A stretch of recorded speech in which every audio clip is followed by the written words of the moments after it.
you by ITIL.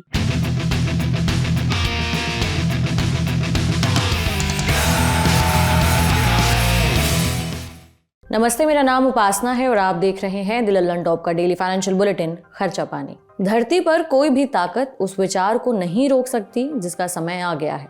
मैं इस सदन को सुझाव देता हूं कि दुनिया में एक प्रमुख आर्थिक शक्ति के रूप में भारत का उदय ऐसे ही विचारों में से एक है। भारत अब पूरी तरह से जाग चुका है, हम जीतेंगे। वित्त मंत्री के तौर पर डॉक्टर मनमोहन सिंह ने अपने पहले ऐतिहासिक बजट भाषण का कुछ इस तरह समापन किया था। 1991 में जब मनमोहन सिंह वित्त मंत्री बने, उस समय भारत दिवालिया होने की कगार पर था। विदेशी मुद्रा भंडार करीब करीब खाली था। खाड़ी युद्ध ने भारत को और मुश्किलों में डाल दिया था, क्योंकि कच्चे तेल की कीमतें आसमान छू रही थीं। भारतीय रुपया बेदम था। रुपए की कीमत 18% तक नीचे आ चुकी थी। सरकारी खर्चे पूरा करने के लिए सरकार का खजाना खाली हो चुका था। सरकार का कमाई और खर्च के बीच का फर्क लगातार बढ़ता जा रहा था, माने राजकोषीय घाटा बढ़ रहा था और ये करीबन 8% पर पहुंच गया था। इंटरनेशनल मॉनेटरी फंड यानी कि IMF की तरफ से मिल रही मदद भी पूरी नहीं पड़ रही थी। मनी कंट्रोल में छपी एक रिपोर्ट बताती है कि भारतीय रिजर्व बैंक के पूर्व गवर्नर डॉक्टर C रंगराजन की अपनी किताब the road my days at RBI and beyond में लिखते हैं कि 1991 में पैसे का इंतजाम करने के लिए हमें यानी भारत को विदेश में अपना 46 टन सोना गिरवी रखना पड़ा। कुल मिलाकर ये वो दौर था जब आज़ादी के बाद भारत अपने सबसे गंभीर आर्थिक चुनौतियों का सामना कर रहा था। इस संकट की घड़ी में नरसिम्हा राव सरकार में तत्कालीन वित्त मंत्री रहे डॉक्टर मनमोहन सिंह ने 1991 में आर्थिक सुधारों को शुरू करने का फैसला किया। 24 जुलाई 1991 में अपने बजट भाषण में उन्होंने भारत में आर्थिक उदारीकरण से जुड़े कई बड़े ऐलान किए। बतौर वित्त मंत्री अपना पहला बजट पेश करते हुए मनमोहन सिंह खूब बोले। उनका ये भाषण आज तक का सबसे लंबा बजट भाषण बन गया। उनका ये भाषण 18,650 शब्द लंबा था। लेकिन ये भाषण महज आंकड़ों और तथ्यों का पिटारा नहीं था। इसमें ऐसे कई बदलाव पेश किए गए थे कि इस भाषण को कुछ लोग देश का बेहतरीन आर्थिक भाषण भी कहने लगे। इस बजट में उदारीकरण यानी कि लिबरलाइजेशन, निजीकरण यानी प्राइवेटाइजेशन और वैश्वीकरण यानी कि ग्लोबलाइजेशन की बात की गई। मनमोहन सिंह ने इस बजट में कॉरपोरेट टैक्स की दरों को 5 परसेंटेज पॉइंट बढ़ाकर 45% पर कर दिया। बैंक डिपॉजिट पर TDS यानी सोर्स पर टैक्स डिडक्शन लगाने का फैसला किया। रसोई गैस सिलेंडर, फर्टिलाइजर और पेट्रोल की कीमतों में इजाफा भी किया। इसके साथ ही चीनी पर सब्सिडी खत्म कर दी गई। इस बजट ने भारत की अर्थव्यवस्था की दिशा पूरी तरह से बदल दी। इस बीच प्रधानमंत्री PV नरसिम्हा राव ने नई औद्योगिक नीति की घोषणा की। इस औद्योगिक नीति के जरिए सरकार ने 51% तक प्रत्यक्ष विदेशी निवेश यानी FDI की अनुमति दी। इसने भारतीय अर्थव्यवस्था में काफ़ी बदलाव लाए।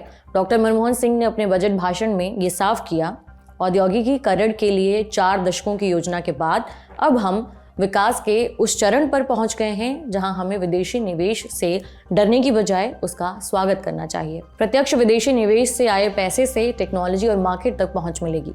बतौर वित्त मंत्री डॉक्टर मनमोहन सिंह ने जो काम किया उससे देश की इकोनॉमी को काफ़ी फायदा हुआ। डॉक्टर मनमोहन सिंह ने जिस खुलेपन की बात की थी, अब उसका फायदा भारत में दिखने लगा। बड़ी मात्रा में भारत में विदेशी निवेश आया, नई तकनीक भारत पहुंचने लगी और भारतीय उद्योगों का सामान विदेशी बाजारों में पहुंचने लगा। उधर नई औद्योगिक नीति भारत के आर्थिक उदारीकरण को रफ्तार देने में ऐतिहासिक साबित हुई। सरकार ने कुछ उद्योगों को छोड़कर सभी औद्योगिक लाइसेंसिंग को खत्म कर दिया। सरकार को सार्वजनिक क्षेत्र में अपनी हिस्सेदारी बेचने की इजाजत दी गई। उन्होंने चुनिंदा सार्वजनिक क्षेत्र के उपक्रमों में म्यूचुअल फंड, निवेश संस्थानों और उन फर्मों के श्रमिकों को 20% तक सरकारी इक्विटी की पेशकश करने का सुझाव दिया। Monopolies and restrictive trade practices यानी कि MRTP एक्ट में संशोधन किया गया।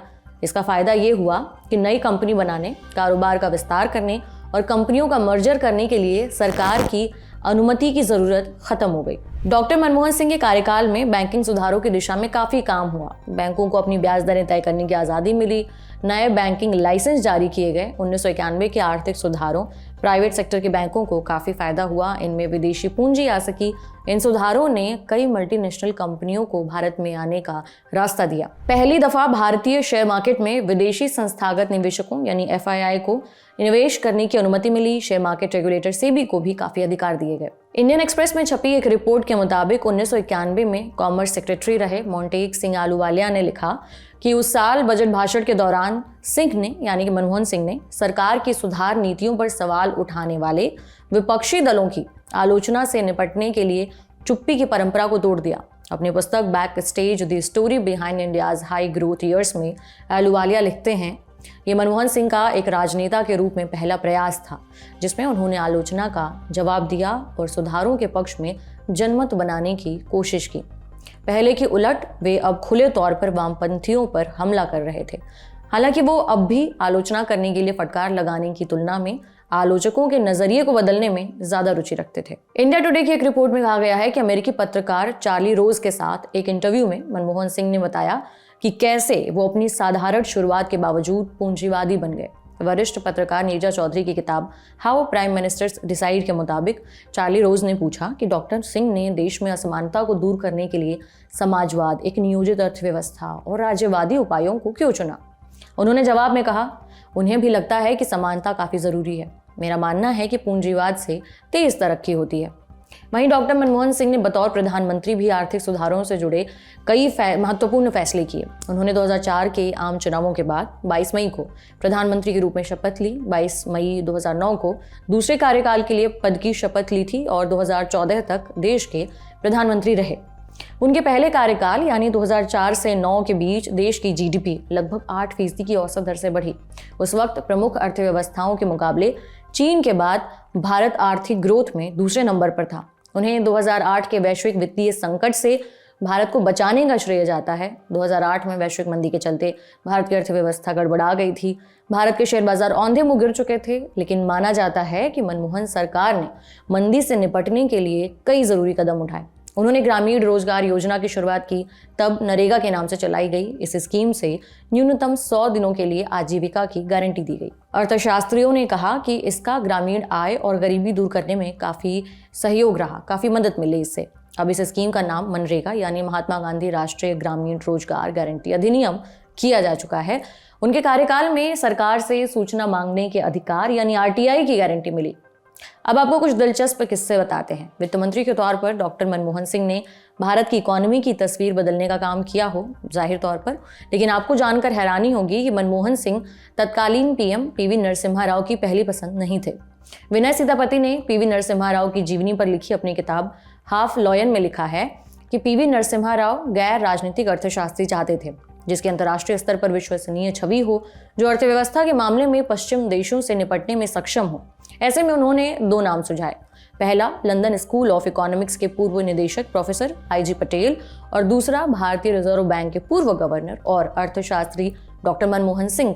IG पटेल के मना करने के बाद डॉक्टर मनमोहन सिंह को वित्त मंत्री की शपथ दिलाई गई। मनमोहन सिंह को लेकर इसी दौर का एक मशहूर किस्सा है। दरअसल मनमोहन सिंह को शुरुआती दिनों में 1% सिंह बुलाया जाता था, क्योंकि उन्होंने ये घोषणा कर दी थी कि वो महंगाई दर को 1% पर ले आएंगे। अपने वित्त मंत्री के कार्यकाल के दौरान उन्होंने पार्टी के कद्दावर नेताओं मसलन अर्जुन सिंह और AK एंटनी वगैरह की आलोचना से तंग आकर 3 बार अपना इस्तीफा नरसिम्हा राव को भेज दिया था। हालांकि नरसिम्हा राव हर बार उनका इस्तीफा लौटा देते। उनका यही रटा रटाया जवाब होता कि इस आलोचना का केंद्र मैं हूं, तुम अपने पर मत लो। पूर्व प्रधानमंत्री मनमोहन सिंह से जुड़ा एक और किस्सा काफी मशहूर है। वित्त मंत्री बनने से पहले डॉक्टर मनमोहन सिंह सितंबर 1982 से जनवरी 1985 तक RBI के गवर्नर थे।